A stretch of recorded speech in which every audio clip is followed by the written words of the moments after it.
People use this term nervous system regulation, but why are you regulating? So for example, if you're regulating a nervous system that's in a toxic relationship and you're using nervous system regulation tools to tolerate a toxic relationship better, that's a bad thing. We want to regulate the grief of leaving a toxic relationship. Mm-hmm. We don't want to regulate staying in it, right? We want to regulate the fear of going for the goal, not the regret of not going for it. And there seems to be something about people who are really good with emotional pain have a harder time tolerating physical pain. And people who have a really easy time tolerating physical pain have a harder time with emotional pain. Welcome to the Gladden Longevity Podcast with Dr. Jeffrey Gladden, where our passion is helping you to become an age hacker. On this show, we want to help you optimize your life energy, longevity, health, and human performance with impactful and actionable information by answering 4 questions. How good can we be? How do we make 100 the new 30? How do we live well beyond 120? And how do we live young for a lifetime? Now, here's today's episode of the Gladden Longevity Podcast. Welcome, everybody, to the Gladden Longevity Podcast. I'm your host, Dr. Jeffrey Gladden, and as always, we are here hacking our ages. We're also asking the big questions: how good can we be? How do we make 100 the new 30? How do we live young for a lifetime? How do we live well beyond 120? And how do we actually create a 300-year-old mind? And today we're going to be talking with Mastin Kipp. Mastin is really a world-famous gentleman who's been very, very much involved with the nervous system and optimizing life by optimizing the nervous system. And that's really in the psycho-spiritual space. I think you're going to find this conversation really, really interesting. I joined it a little bit late. Autumn Calabrese, who is co-hosting some shows with me, begins the conversation. And it really goes into some really, really cool areas. So I hope you enjoy this. This is really a highlight of the Gladden Long podcast. What's up, you guys? I'm Autumn Calabrese, co-host of Dr. Gladden's Longevity. I am so excited. Today, we are joined by Mastin Kipp. I've followed Mastin, been a huge fan for so many years. I'm really excited to get to start this conversation with you. So welcome to the Gladden Longevity Podcast. I just think this is absolutely incredible that you're here. Thanks for having me. I'm super excited. And I've been Mutual Admiration Society also. So Thank you. Yeah. So, Mastin, first of all, named one of 100 forward thought leaders by Oprah. You've been on Super Soul Sunday. Like, what an incredible accomplishment. You're doing so much amazing work, really helping people, not just through trauma, but past the trauma into living this beautiful, joyful life. So we're going to get into all of that today. Yes. Let's just start. You had a book come out last year, 2024, Reclaiming Your Nervous System. I just want to talk a little bit. Can we talk first just a little bit about reclaiming our nervous system? What happens when we experience trauma? You and I were just talking about the fact that, you know, we went through the pandemic and what kind of trauma that could have left on all of us. Totally. Well, I think ultimately, if you think about anybody in the world, what's our ultimate goal? I don't think our ultimate goal is to survive. I think we all have something in us that wants to come forward, wants to be expressed, wants to be put out into the world. We want great relationships. We want financial abundance. We want a healthy body. And it's important to understand how we've been injured, right? So if you're an athlete on, trying to play at the highest level and you get injured, you're not going to ignore the injury. You're going to go and maybe get a surgery of some kind and do a rehabilitation process. And then when you go back out in the field and perform again, you're not going to pretend like the injury never happened. And so I think that in the fields of coaching, there's a big focus on the future and a big focus on goal attainment, which is important. But we pretend as if the injuries that we've been through, emotional injuries or relational injuries, don't exist. And sometimes in the fields of therapy, what happens is we get so focused on the past that it's like, what happened to the beautiful life I was trying to create? And so really our focus has been about really bringing the past, the present, the future together to understand, where are you now? How did you get here? But where do you want to go and why? And bringing all that together, I think the most important thing is understand that the way that you experience life is through your nervous system. And if you don't understand how your nervous system works, if you don't understand how your nervous system interpreted things in the past, and because of that is interpreting what we think is going to happen in the future, it's going to be really hard to live the life that you want to be living. And so understanding the first principles of the nervous system, to me, is the foundation of not just healing, but also having an incredible life and certainly longevity, because the nervous system is how we experience life. Okay, so let's talk about the nervous system because that is so crucial. I know I come from a childhood with trauma in it. And I think for a long time, personally, like I would just suppress it and be like, I got it, I'm good, let's go, not realizing sort of the damage that that was doing, even to my body physically, where that landed my gut Yes. health and things like that. So, can you just Yes. explain that a little bit for the listeners? Like, what do they need to understand about the nervous system and how it's going to be affected? Well, the first thing to understand is we have evolved over millions of years and we are highly resilient as a species. So people have been through some of the worst things in the world can still create beautiful lives. So the good news is your biography and your biology does not have to become your future. That's the first thing to understand. The other thing to understand is that the way our nervous system works is that if we go through experiences that are intense, whether you label it trauma or not is irrelevant. If you go through highly intense experiences, the nervous system is highly efficient at keeping things out of your awareness if they're super intense as a way to protect yourself. However, over time, if that doesn't come into awareness, it can start to cause all kinds of problems because what happens is that when we go through something traumatic or intense and it's called dissociation, something comes out of awareness, that gets kind of stored away until we bring it forward and deal with it. It's going to manifest in all kinds of behaviors, physical symptoms that we may not want, lifestyle choices that we may not want. And so it's important to understand that, we all have childhoods. I mean, name one person that's come from a functional family. I don't know one person who's come from a functional family. Right. Everyone's come from a dysfunctional family on some level. Certain people definitely had more egregious experiences than others, but we all have something that we're holding out of awareness. And our prefrontal cortex doesn't develop until we're 25. So after 25, you start getting to these in the early 40s.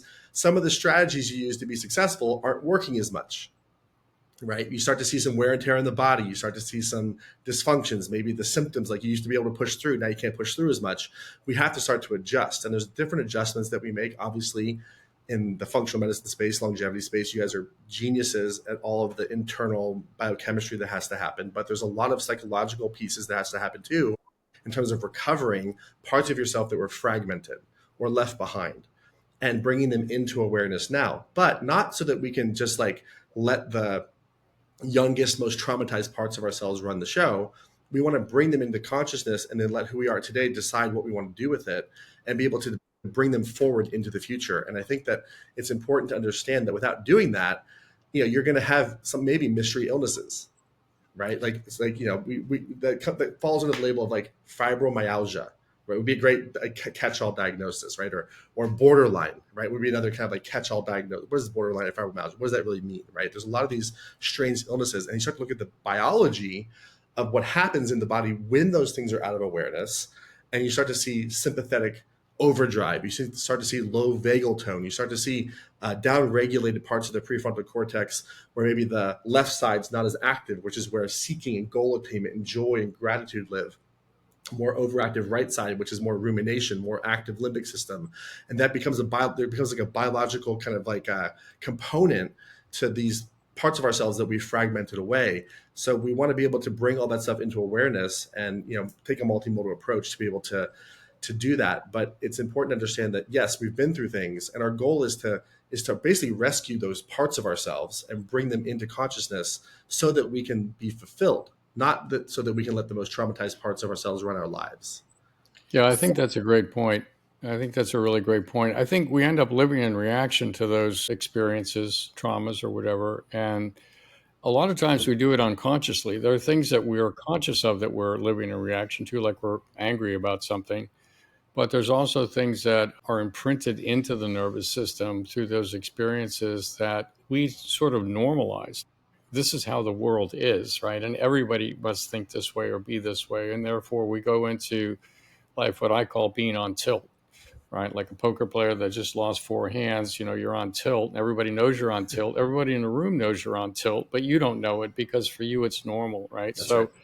It's being able to kind of see what it is you can't see, as well as see what you can see. And that's actually, for me anyway, I started with what I could see, and then it was, okay, now I need to get to what I can't see, right? Somebody else tell me what it is I'm not seeing. And then there's lots of people that are happy to do that. So I have a question. Is there a way, like you said it earlier, Mastin, like it basically like So many people will get into therapy and they spend so much time in the past and what happened, and let me dissect it. So is there a way to bring those experiences, those heavy heart experiences, those traumas to conscious, but to also live a joyful life at the same Yes. time? Like, do we have to analyze it all and then we get to be happy, or how do we do it at the same time? Totally. So a few things. First of all, you must start with the assumptions of the practitioner that you're working with. Okay. So in any field, whether it's a coach, a therapist, a doctor, right? Whenever someone gives me a prognosis on anything, whether it's achieving a goal or, if I'm helping a family member through an illness, right? And someone comes to me and says, this is what's going to happen. In my mind, I put in parentheses, yeah, with you, right? Because there's this thing called the Pygmalion effect where we tend to live up to the expectation of people around us, right? And so the first thing is you want to be able to make sure that your team, the people that you're working with, believe not just that you can get better, but that you can thrive. If they don't believe that, there's no such thing as false hope. Hope is binary. You have it or you don't. False hope doesn't exist. So the number one thing is you want to start with a hope-filled team who can see you thriving, not just coping, not just surviving, but thriving. That's so critical. And then the other thing to understand is we don't need to go digging for things unless it's actively getting in the way of what's happening for you right now. Like if you're not able to get out of bed, if you're not able to achieve a goal, if you're not able to connect with your partner or have a great sex life, whatever the block is, if there's something that's presenting, we want to find the root cause of that. And there's lots of ways to bring it to consciousness. In functional coaching, we have a process of just, looking at a behavior and tracing it all the way back to like the original incident of where that came from, but then working to what we call create a corrective emotional experience, which is let's look at the dynamic of how this happened. And then what did you actually need and start to give yourself what you need? Because I think sometimes within the trauma conversation, we get so focused on regulating stress or like not being depressed. There's a negative association to it versus, well, the stress or depression exists. What if there's a lack of nutrition? Maybe I have a oxytocin deficit, which means I need a hug. Maybe, if someone was dehydrated, you're not going to say, well, when did you first get dehydrated and what happened? And let me understand the mechanism. You just give them water with electrolytes, right? So we have to understand what is the nutrition, the relational nutrition, the self-care, what is the corrective experience needed? Because our nervous system starts to expect things unconsciously. And if we can break that expectation, it's called a disconfirming experience or corrective emotional experience. We can understand what happened, what was missing. And then it's interesting. Once you give someone something that they need that they didn't have, the nervous system starts to correct, especially if you can do that multiple times, right? And so there's lots of different ways to do that make it less painful, right? A lot of the psychedelic assisted therapies that are out there help with this. A lot of the longevity treatments, like if you have a PTSD, for example, there's a whole field of research coming out now that's looking at PTSD as a metabolic issue. So maybe with your PTSD treatment, maybe you want to do some psychedelic assisted work. Maybe you want to find purpose and meaning. Maybe you need some NAD also because your energy is super low, right? So there's lots of ways to do it more intelligently than we could before, but it starts with the team that you surround yourself with. Because if like their baseline is, my assumption is you have a mental illness and I'm going to give you a diagnosis and I'm going to put you in a symptom cluster and that's it. And your job is to cope. That's as far as you're going to get with that person, right? So you got to make sure that your team is on board. And then also, is it practical? Is it pragmatic? Is this needed? We don't need to go digging for stuff just to dig for it. We want to dig for it, find it, but then create the corrective emotional experience. What people sometimes do is they find the trauma and they go, well, I can't now because of my trauma. And it's like, hold on a second. If you got through that, you can get through the healing. You know what I mean? Yeah, it's an important thing. People, it's an identity thing, right? People tend to identify with their traumas. So the way I think about it is we end up telling ourselves stories, right? And those stories become an identity. And part of the healing is ultimately to die to those stories, right? And kind of be resurrected. To use almost a Christian paradigm here, it's almost die to those stories, be resurrected into a life where you're unencumbered by those stories, right? So the question is, how do you die to those old stories? Well, part of it, since the way we think about it is that people have different genetic predispositions to be more or less impacted. So one of the first things we do is what's somebody's genetics, right? Whether it's alcohol use or trauma or PTSD, the genetics will actually tell you a lot. And then from there, we know it was an experience, and it's nice to identify cognitively kind of what went on. So at least people know what we're talking about. They can articulate it. And that's helpful in the initial healing, but to actually really heal it, it takes another experience to overwrite the software. You've got to rewrite the software, right? And so the hug, what did you need? What's the corrective experience that you're talking about, Mastin? I think is exactly right. And one of the things about psychedelics is that they can create an experience that can rewrite the software, right? And that's how psychedelics work in this space from, the work that I've done with them. So I think there really is a path forward. I think what's interesting to me, and I think you made a beautiful point there about the fact that your ultimate outcome is going to be a function of the limitations of the person you're working with, right? Yes. That's really kind of what you were saying, to paraphrase it. And so it's really important to be working with somebody that sees you as an unencumbered, whole, free, fully expressed human being that you're here on the planet to be and become. Yes. And that's who you want to work with. Let's talk about the psychedelics for a second, because I do think that people are going to be really curious as to what specifically you're referencing, how that might work. And like Dr. Gladden, you said that could create an experience. Can you, because I'm familiar with people talking about ketamine therapy, but this is not something I've ever tried. So I'm curious what that is and how it would work. Totally. Dr. Gladden, you want to go or? Yeah, I'm happy to, but I'm also happy to follow you since you're the guest. Okay. I have opinions, and I study the research, and I have experiences. So first of all, psychedelics are ancient. So this is shamanistic work we're talking about, and what's happening now is we're getting empirical data to back up what shamans have known for a very long period of time. Just so we're super clear, psychedelic and shamanism have been around for tens of thousands of years. The DSM has been around since 1952, just so we're really clear about that. So we're tapping into ancient wisdom. If anything, traditional medicine is alternative, because this has been around a lot longer in a way. This is the ultimate traditional work in a lot of ways. Now, different psychedelics have different what we call mechanisms of action, which means how they work in the brain.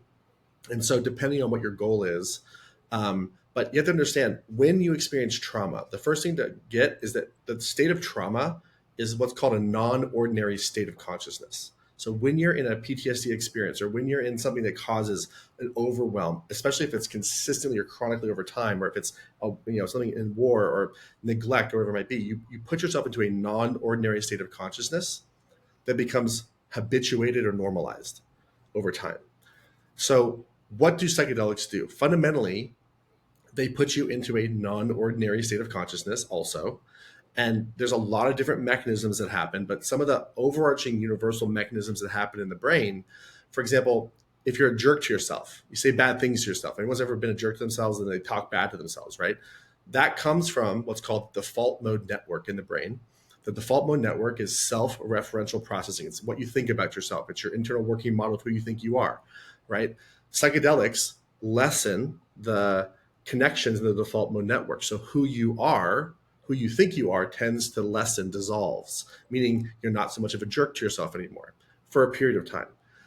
With ketamine specifically, which you talked about, ketamine is also an anti-glutamate, so it basically pauses the sympathetic nervous system, so stress just kind of stops. So Xanax will flood your brain with GABA, which creates all these new receptors and creates dependency and stuff like that, which is bad.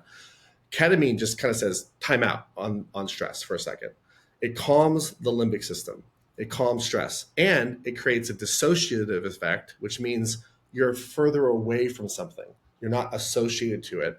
And that impacts the salience network, which is your awareness of your body is also lessened. So with ketamine specifically, who you are tends to dissolve a little bit, and what you are, your body tends to dissolve a little bit, and you're less stressed.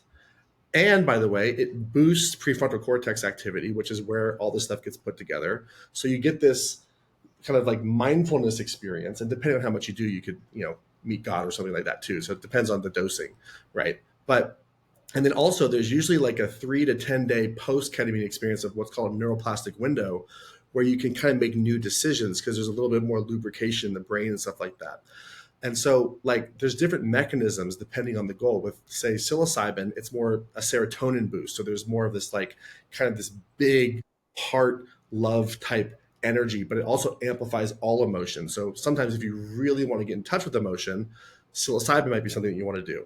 If your heart is closed and you don't feel joy, MDMA tends to be more of a joy amplifier. So these different psychedelics have these different mechanisms. They're slightly different, but they all act on the default mode network. They all tend to boost prefrontal activity. They all tend to calm the amygdala on some level, but they just have different neurotransmitter pathways that they work on depending on the goal. And we're understanding this more and more and more as the research is emerging. Does that make sense? Yeah. And so as you're doing these therapies, you're doing them, I'm assuming a doctor is administering? Yes, I mean you hope so. Right. You know, and some of these things right. aren't legal yet, but or some of them are decriminalized.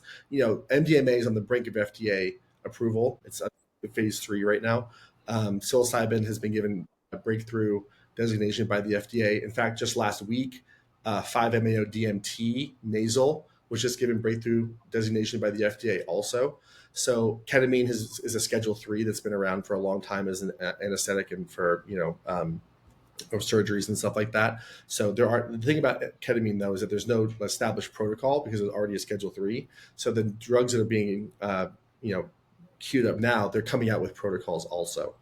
So the ketamine stuff is a little bit of a wild west. So you definitely want to make sure that you're with the right practitioner, because in all the psychedelic research, what's clear is, yes, these agents work, but the actual mechanism of change is the safety and the relationship between you and the practitioner.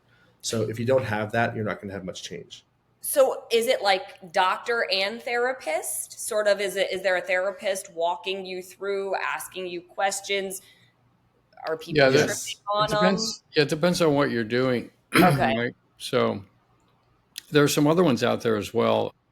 San Pedro is a very heart-opening psychedelic. And then you've got the DMT, right? The 5-MeO DMT, and you've got ayahuasca, and which is a prolonged DMT experience. And, the way I think about it is that each one is different, and each strain of psilocybin, each strain of mushroom is different, right? So there's lots of variation. I think the difficult thing for somebody that's on the outside looking in is to say, where would I start and who would I work with? And that's where you want to find someone who's actually been trained. Yes. You don't want to talk to your buddy down the street. You want to, and there's a whole certification program for the use of psychedelic assisted therapies run by the International Psychiatric Society or something, but the IPI, that's does some really rigorous training for people so they actually understand how to manage if there were to be a complication, but also how to understand the medicines and how to appropriately apply the medicines and which medicine somebody is most likely to respond to, right? So yeah, it's very nuanced. And then there's ibogaine also, which is a real heavy hitter in terms of PTSD and kind of rewiring the brain. My sense of it, and I do have a number of experiences here, is that when you go into these spaces, it gives you a new set of possibilities to work with. All of a sudden, it's like you're not married to the past. You're actually seeing things through a different lens. You're experiencing, quite honestly, the physical world through a different lens. You're experiencing your own mind through a different lens, your own body through a different lens. And all of a sudden you realize that everything that you thought was kind of hard and firm and this is how it is, it's not. It's just your brain actually making that up, so to speak. Our brains create the reality. And so when you understand that there's that plasticity in what can be, it gives you more confidence to say, I can lead a completely different life. I can choose to be happy and live in gratitude and, from a loving place, create joy for myself and the rest of the planet, right? And so it's very, very encouraging, because if you haven't had the experience, how do you know what it's like to laugh if you've never laughed, right? I mean, somebody can tell you about it all day long, just a laugh that you can't control. But if you've never experienced it, you've got to experience it, right? So the psychedelics help open up that kind of experiential impact of reestablishing the experience, override the software to give you new hope and new ways forward. And then if you do the integration work, which I think is actually the most important thing, to work with somebody on the back end of it to say, okay, what does this mean and how do we integrate it and how do I, heal the things that were there before and actually transcend them and become grateful for them because they've opened me up to all this beautiful opportunity in front of me. That's kind of the full circle of it as I see it. Yeah. So well said. So, okay, another question. I recently had brain imaging done to find out just how my brain works. Like, I was very curious about it, and not in a like, I wanted to know, where's the blood flowing? Where is it flowing properly to the areas it should be? Is there actual physical trauma that has happened to my brain? Because I know I've had a couple concussions in my life. And so got all those results back and found out a couple of very interesting things. This is just for me, but I have a question. So for me, the way the doctor explained it, based on the blood flow to certain parts of my brain, she could tell that there was actual physical trauma to, I want to say it was maybe my temporal lobe. She was like, that's probably a head injury. I said, yes, the car accident. I think my head hit the window. And then there was like a little more blood flow to one area that they would not expect for a woman my age. Although she said my brain was super healthy, but she was like, you're a glass half empty kind of person. You're waiting for that's how you're experiencing the world, because this part of your brain is lit up more than it should be. So if you are positive, it's probably harder for you to get there because you're waiting for the other shoe to drop. That's right. Yes. Yeah. So when we're talking about this, dealing with trauma and finding the joy past these experiences, we all have, I count my blessings that I'm able to go do a test like that and find that information out. She also told me I ruminate. She's like, you're a ruminator. I could tell because of what's lit up, which is also true. So if I have that sort of working against me a little bit, because those things are just how the blood is flowing. What if somebody doesn't know that? Because people will take that as your personality. People will say, well, you're just negative. Or, God, you get so fixated on one thing and you can't let it go. And they think that that's just you being stubborn. So one, how do we all start to realize and accept each other that, hey, we have different ways that our brains work? And then also, how do we start to move past those things to get to the joyful side? Totally. Yeah, it's an interesting approach. Mastin, you go ahead and then I'll chime in. So first of all, it sounds like you did some SPECT imaging, I think. Yeah. Not Sounds like EEG. an Amen Clinic SPECT scan is what it sounds like. Not EEG. Yes. Yeah. Okay. So if we just, first of all, it's awesome. It's beautiful. I've sent people to Amen and they realized they were medicating the wrong part of the brain. So God bless Daniel and the work that they're doing there. It's amazing. So what I can tell you is that just universally, first of all, nervous system states become personality traits over time. Neuroplasticity works both to make you a jerk and an angel, right? You can habituate to depression with neuroplasticity, and you can habituate to joy with neuroplasticity. So the good news is, until you're dead, your nervous system and brain has the ability to change. Everybody does, just so we're clear about that. The other thing to understand is, specifically about rumination, what we know in the literature is that rumination is a combination of an overactive limbic system, where the limbic system is just like on, meaning where the fight or flight system is, right? But it's paired with the right, not left, the right prefrontal cortex. So if you're in hypervigilance, which is what you're describing, your threat is always happening. First of all, there's body threat that's happening, which means vagal tone is probably low. Sympathetic nervous system is probably habituated to being on, which means you probably have HPA axis issues. I can imagine gut digestion issues, like all kinds of things that go along with that. So your HPA axis is kind of fried, vagal tone is kind of low. And if your brain is kind of stuck in this fight or flight place, what happens is limbic system is has a six pack basically, and it connects to the right prefrontal cortex, which is creative and comes up with all of these what ifs. So it's fear, which is limbic system, plus autobiographical memory, which is limbic system. So I'm afraid of my memories and I'm imagining more of them, basically, is what starts to happen. And it gets locked. So that state becomes a trait because neurons that fire together wire together and you get locked. And so someone's in OCD or habituation of any or rumination of any kind, biologically, that's likely what's happening. What's this fix? Well, we want to downregulate sympathetic. There's lots of ways to do that. My favorite way to do that is what's called a stellate ganglion block, where they do an injection into the stellate ganglion, which is a nerve cluster on both sides of your neck. And it's like an analgesic. It's a 15-minute procedure. And it's like an off switch for the sympathetic nervous system, because the sympathetic nervous system goes up and down the spine and goes into the brain through the stellate ganglion. With the stellate ganglion block, it just turns it off basically, so that kind of pattern stops. So you're not in this frozen state. The other thing to know is that if my amygdala and limbic system is firing and my right prefrontal cortex is like really strong and that connection's been happening, I need to boost the left side of the brain, the left prefrontal cortex. So there's a beautiful therapy called TMS that basically stimulates the left side of the brain. And what happens is the left side of the prefrontal cortex, that's joy, that's goal attainment, that's where seeking comes from, that's where like optimism lives. So basically, the way I would describe it is likely your limbic system and your right prefrontal are like locked in there, and they've been. It's kind of like you've ignored your legs, right? You've trained upper body, but like the left prefrontal cortex is like your legs. So you have to like practice gratitude, and like the rumination's like, no, I don't want to do it. Stress, right? Practice optimism. Ketamine and some of these other agents can help lessen some of those connecting points also. But if you understand fundamentally biologically, my goal is to calm limbic activity and right prefrontal cortex dominance, to calm sympathetic dominance, and to grow the left side of my prefrontal cortex through joy activation, practicing gratitude, TMS, whatever it might be. It helps you understand it's not you. It's just the biology, right? And if you have that data, you can share that with others also and start to recognize, well, they're not grateful, or they have a really strong right prefrontal and really strong limbic system, and their left prefrontal cortex, just they haven't gone to the gym for that, basically.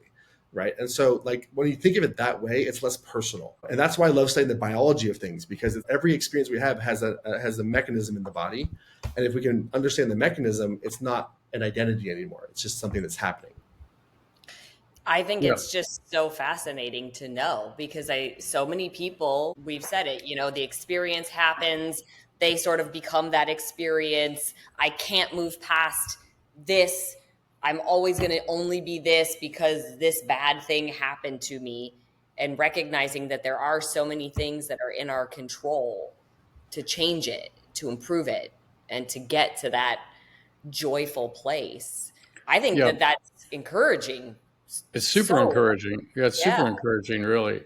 And the way that we go about it is very similar to what Mastin's talking about. And of course, because we're starting off with genetics and everybody, that's kind of a ground floor. We can actually see who's predisposed to rumination, who's predisposed to depression, and through what mechanisms. Like in my own genetics, I'm predisposed to depression, right? And I suffered with depression at various points in my life. And it wasn't until I did the genetics and figured out, oh, I'm an MTHFD1 SNP that's homozygous, and I don't methylate well through several other genes. And if I simply get myself on the right combination of B vitamins and some SAMe, right, to help boost serotonin and dopamine production, I don't get depressed anymore.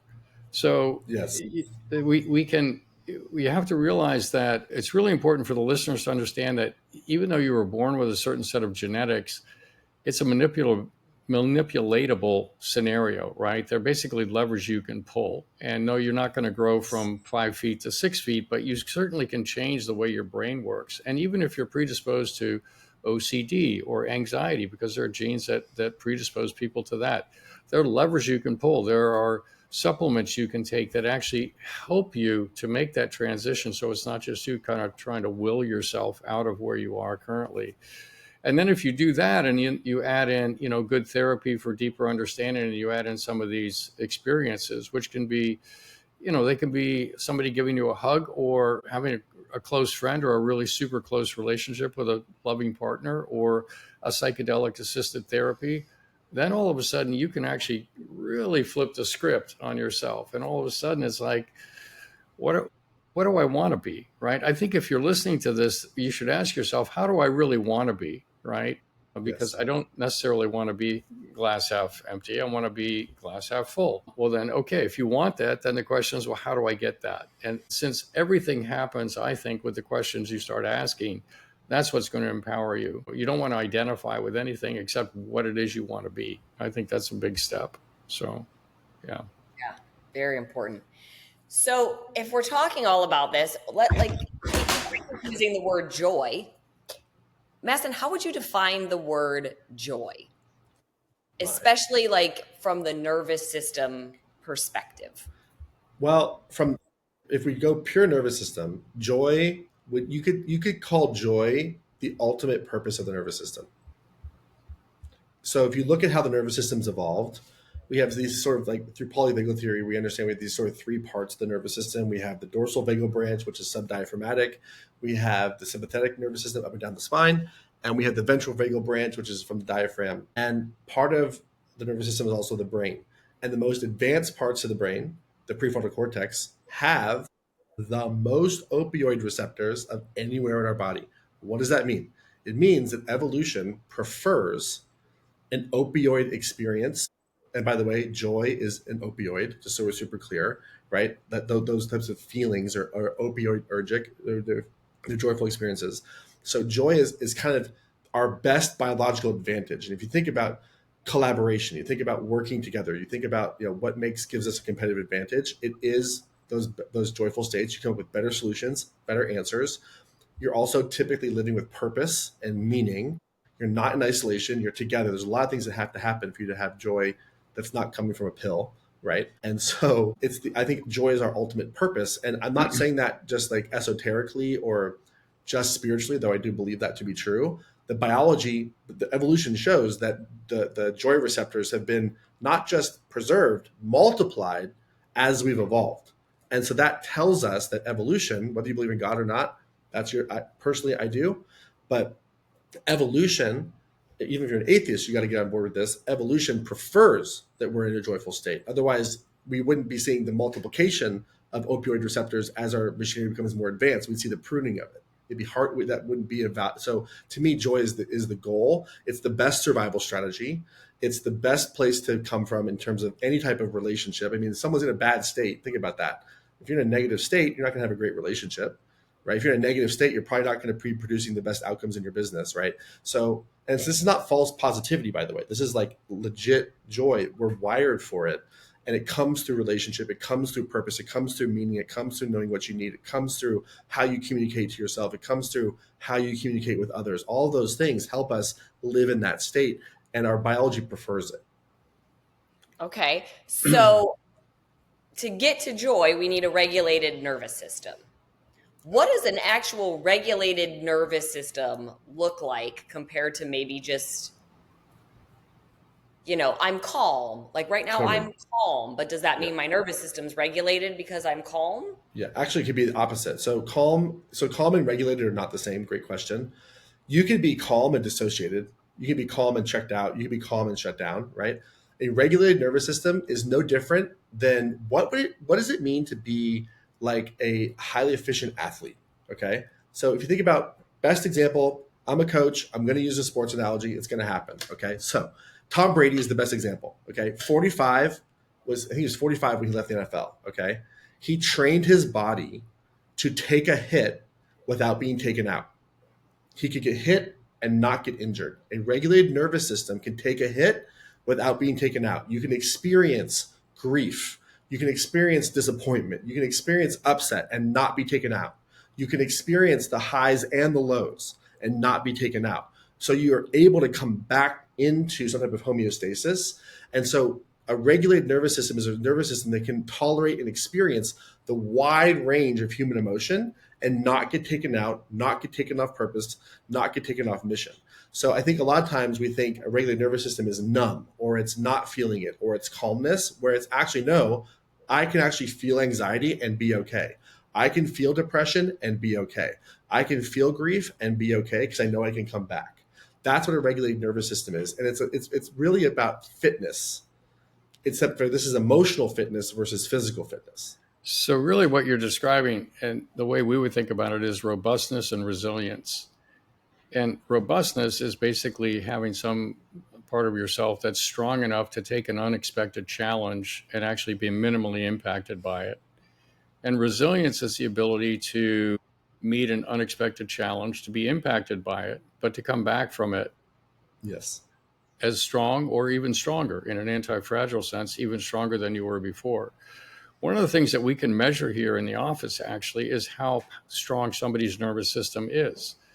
We hook them up to a little device for 5 minutes and we can actually see how much power do they have in the vagus nerve, which is an indicator of how much power and resilience they have in the nervous system, yes. Not only to regulate internal organ function, but also to manage emotional and stress function, if you will. And one of the interesting things, and I'll just bring in the longevity piece of this, is there were a recent trial published that showed that regenerative therapies like stem cells and peptides and things like that work better in somebody that has more parasympathetic nervous system tone and has a higher level of parasympathetic nervous system control.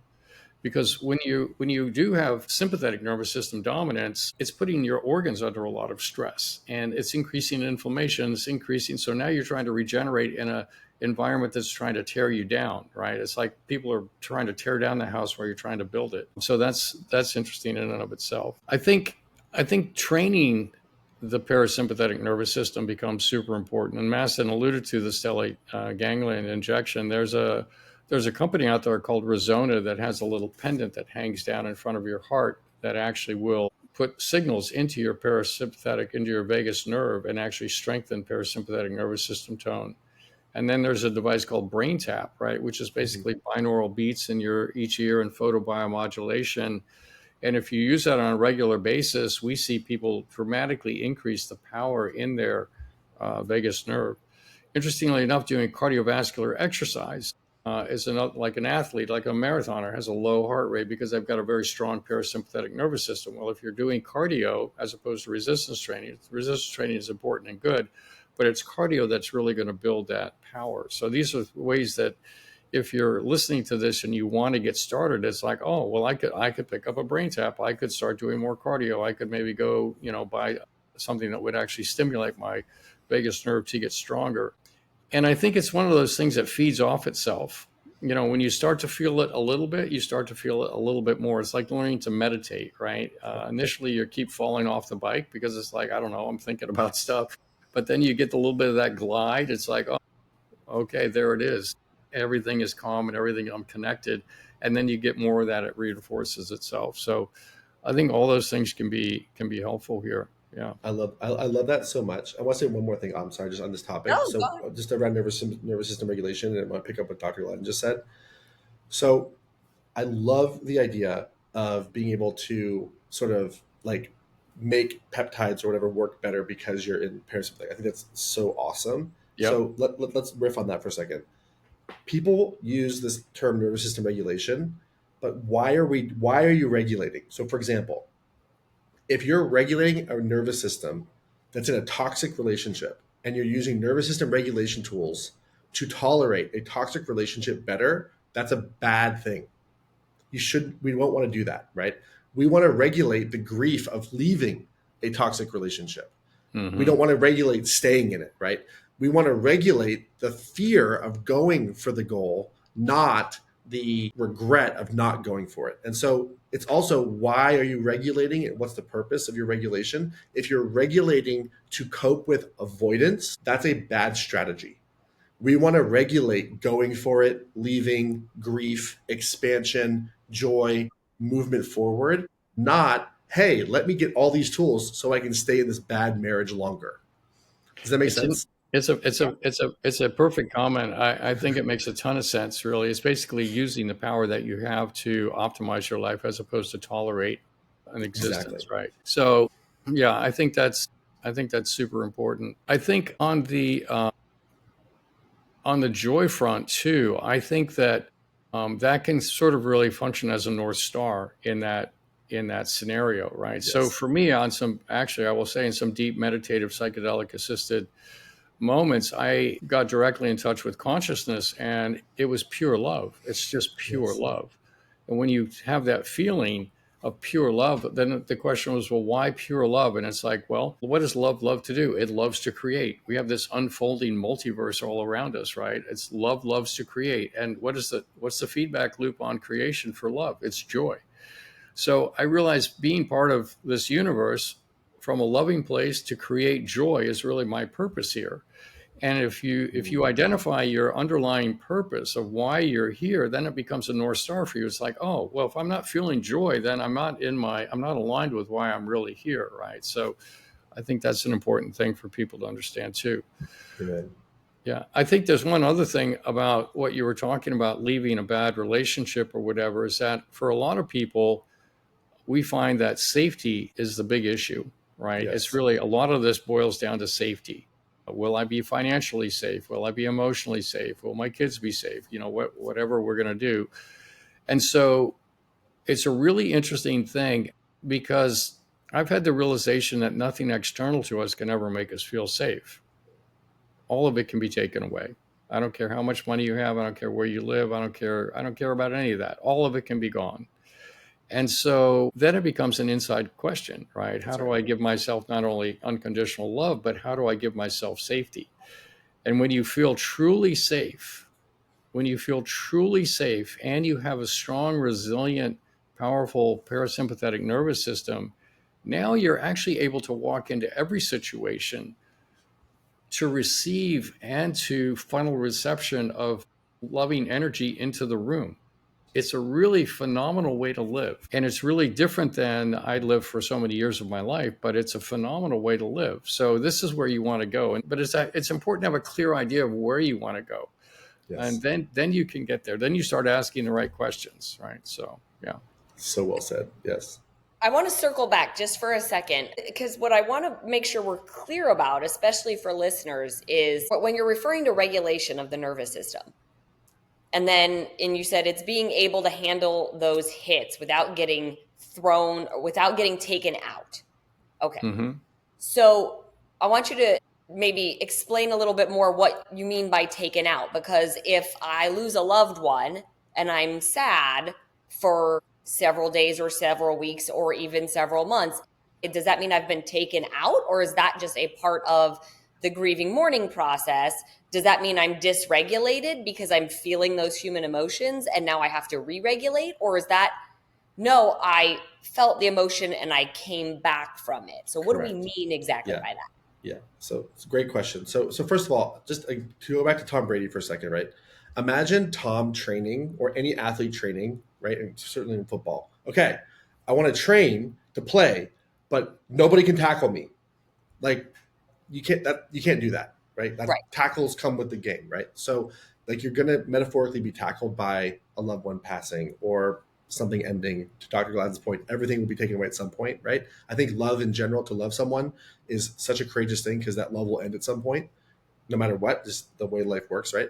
So when we talk about regulation, dysregulation, and re-regulation, are we talking acutely or chronically? So for example, again, back to working out, right? The way you build muscle is you go into a catabolic state, you train it, you wear it down, you create microtrauma, but then there's an anabolic repair process of recovery with proper nutrition and rest where you get stronger, right? That would be acute dysregulation and re-regulation. Completely different than I went in and I did a squat and I tore something and now I'm out for a year and I have to go through a rehab process, right? So it's what degree of injury is caused in your system by certain things. So if a loved one passes, should you feel grief? Absolutely. But should it cause you to not care about life and not achieve your goals and withdraw from relationships and just, Netflix by yourself and eat food and go into this tunnel? Like, probably not, right? So like, there's a spectrum of normal human emotion that we want to be able to handle. And if something really intense happens, can I re-regulate in the moment, but also over time, right? Because yes, many traditions will sit Shiva, or there'll be an honoring process of a grief process. And grief is a really hard emotion to deal with. But if it takes you out, if you stop doing the things that you love, that's what we're talking about. Is it's like, yes, but these we don't want to anesthetize ourselves from feeling, because at the end of the day, it's just emotions that we're talking about here, right? So can I experience something and come back? And how long have I been out? So the measure is frequency, intensity, duration. How frequently does it happen? How intense is it? And how long does it last? So if those markers are going down, good for negative experiences. And then conversely, we want frequency, intensity, and duration of positive experiences to increase. So if your frequency, intensity, and duration is making your negative emotion, is making you not able to live your life, causing suicidal ideation, making you withdraw from relationships, causing you to gain weight, whatever it might be, and now we have a problem. Does that make sense? So it's chronic versus acute. I think that's a really helpful distinction. Mm-hmm. Yeah, I think that's a great answer. I also think that in losing a loved one, and I've lost both my parents and a sister. What's interesting is that when you have a, let's call it a resilient or robust nervous system, you're actually able to allow yourself to feel profoundly Yes. deeply. You can go really deep. You can remember all the sweet moments. You can remember all the good things. You can be so grateful for the love they gave you and the love you shared together, right? You can go so deep on that, so emotional, with such emotional depth, because you also on the backside have the confidence that even though they left, that you're not alone and that you're still safe. And so when you have this sense of safety, this internal sense of safety and nervous system robustness, it's not that you need to mitigate your feelings. You're not That's impacted right. to where you curl up in a ball but you're also not trying to minimize your feelings. You're That's actually, right. as an honoring to them, almost just go deep into those emotions, knowing that it's safe to do that and that you're going to come back out of it. So it enables you, quite honestly, to, I think, lead a richer life. You can experience more than most people can because they avoid it because they're afraid of it. But you don't have to be afraid of it. You can step into the depths of love and sadness and joy and all of these things. It makes for a very rich fabric of life. That's right. And Yeah. there seems to be a correlation, Autumn, between there's two different types of pain in the body. Well, more than two, but make it simple. There's physical pain that you get from the physical body, and there's emotional pain, right? And there's this isn't always true, and this is not research, it's my observation.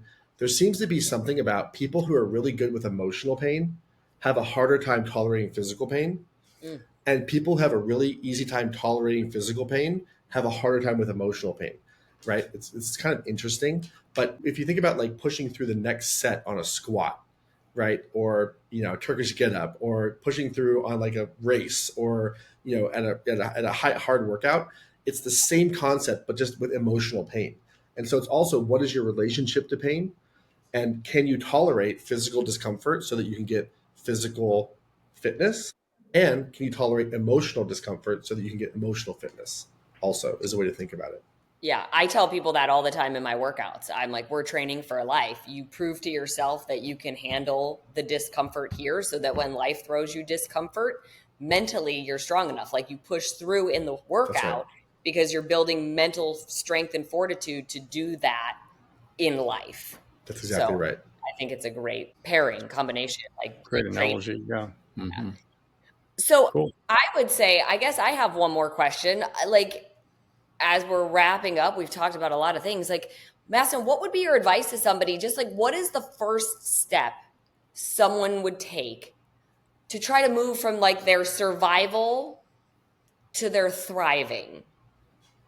Yeah, it's a great question. So, in my observation and the research I've done, the literature I've read, the fastest way to regulate the nervous system towards something like that is to come out of isolation in the thing that you're struggling with. You could be surrounded by people and be not alone, but you're alone with what you're holding, right?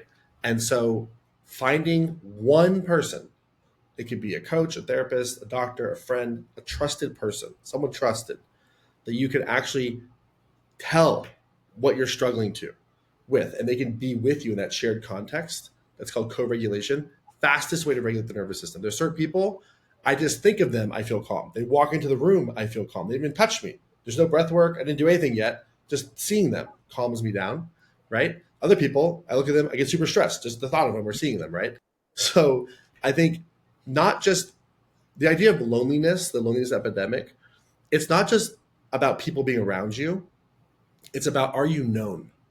Mm-hmm. And if you're struggling with something, is there a person, one person that you can share something with that you're holding by yourself, even if you're surrounded by 1,000 people, right? You're still alone in that experience. I think the first thing to do is to step into some co-regulation around that so you can have a shared context so you're not holding something by yourself. That'd be the first thing I would do. Yeah, Okay. I think that's right. I think, when I think about what a great relationship is, right? To me, it's to know and be known and to love and be loved. And if you can find someone that you can, and that takes being vulnerable, quite honestly. So when you bring this forward, it's going to feel like a courageous conversation. It's like, I'm not sure if you're ready to hear this, but if you're willing to, Mastin or Autumn, I've got something to share. And if you say yes, then it's like, you're going to get to know me better because I'm going to be vulnerable. So you have to realize that to make progress, you're going to need to make yourself vulnerable. And that's going to feel a little scary. And you may try with one person and they're not the right person. But if you realize that you will find the right person and then you can start to build together, that's a really cool thing. And even that, you learn resilience and you learn, basically how to move forward. So, yeah. That's right. This has been fascinating for me, filled with so much information. It's given me a lot to think about, so I'm sure it's given the listeners quite a bit to think about as well. Yeah. Mastin, do you have any final thoughts for us? I'm just, first of all, grateful to be here. And just also, I'm so hopeful about the future because everything that, Gladden Longevity is doing in terms of understanding genetics, understanding gut microbiome, understanding like all the biological mechanisms and getting so precise on the data, it's like so amazing what can happen. And I'm filled with so much hope. And you pair that with, the biological understanding of how to regulate the nervous system, the value of purpose and organizing principle to guide towards understanding that we're wired for joy. The combination of all that to me gives me so much hope for the future.